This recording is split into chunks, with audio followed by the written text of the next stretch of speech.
ഏതായാലും അതീവ രഹസ്യമായ ഒരു ഓപ്പറേഷനാണ് പോലീസ് ഇന്ന് പുലർച്ചെ നടത്തിയത്. രാഹുൽ മാങ്കൂട്ടത്തിനെ പാലക്കാട്ടെ ഹോട്ടലിൽ നിന്നാണ് കസ്റ്റഡിയിലെടുത്തത്. അപ്പോൾ രാഹുൽ മാങ്കൂട്ടത്തിന്റെ നീക്കങ്ങൾ കൃത്യമായി നിരീക്ഷിച്ച് രാഹുലിനെ മാത്രമായി കിട്ടുന്ന ഒരു സമയം നോക്കിയാണ് പോലീസ് നടപടി പൂർത്തിയാക്കിയത്. ഏതായാലും പോലീസിന്റെ കസ്റ്റഡിയിലാണ് രാഹുൽ മാങ്കൂട്ടത്തിൽ. ഇപ്പോൾ നേരത്തെയുള്ള 2 പരാതികളിലും രാഹുൽ മാങ്കൂട്ടത്തിന്റെ അറസ്റ്റ് രേഖപ്പെടുത്താൻ പോലീസിന് കഴിഞ്ഞിരുന്നില്ല. കാരണം ആദ്യത്തെ പരാതി വന്നപ്പോൾ തന്നെ രാഹുൽ മാങ്കൂട്ടത്തിൽ ഒളിവിൽ പോയി. ആ ഒളിവിൽ ഇരിക്കുമ്പോൾ തന്നെയാണ് 2ാമത്തെ പരാതിയും രജിസ്റ്റർ ആവുന്നത്.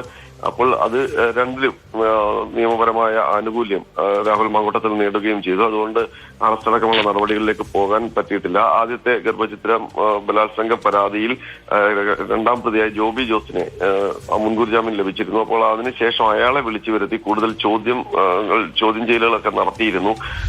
അതിനുശേഷം നമുക്ക് മനസ്സിലാക്കാൻ കഴിയുന്നത് ഈ പത്തനംതിട്ടയിൽ നിന്നുള്ള പുതിയ പരാതി ലഭിച്ച ശേഷമാണ് ആദ്യത്തെ കേസിലെ കൂട്ടുപ്രതിയായ ജോബി ജോസിനെ തിരുവനന്തപുരത്ത് ക്രൈംബ്രാഞ്ച് ഓഫീസിലേക്ക് വിളിച്ചു വരുത്തി ചോദ്യം ചെയ്തതെന്നാണ്.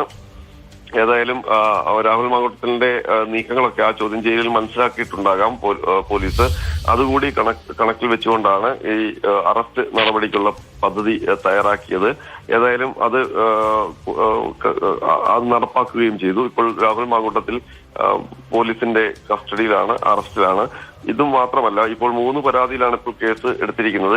ഇതിൽ കൂടുതൽ പരാതികൾ അന്വേഷണ സംഘത്തിന്റെ പക്കലുണ്ട് എന്നാണ് നമുക്ക് മനസ്സിലാക്കാൻ കഴിയുന്നത്. കുറേയധികം ഇമെയിൽ പരാതികൾ ലഭിച്ചിട്ടുണ്ട്. ചിലതിനൊന്നും മൊഴി നൽകാൻ അതിജീവിതകൾ തയ്യാറായിട്ടില്ല. കാരണം അതിനകത്ത് ഭീഷണിയൊക്കെ ഉണ്ട് എന്നുള്ളതാണ് അവർ പറഞ്ഞിരുന്നതെന്നാണ് നമുക്ക് മനസ്സിലാക്കാൻ കഴിയുന്നത്.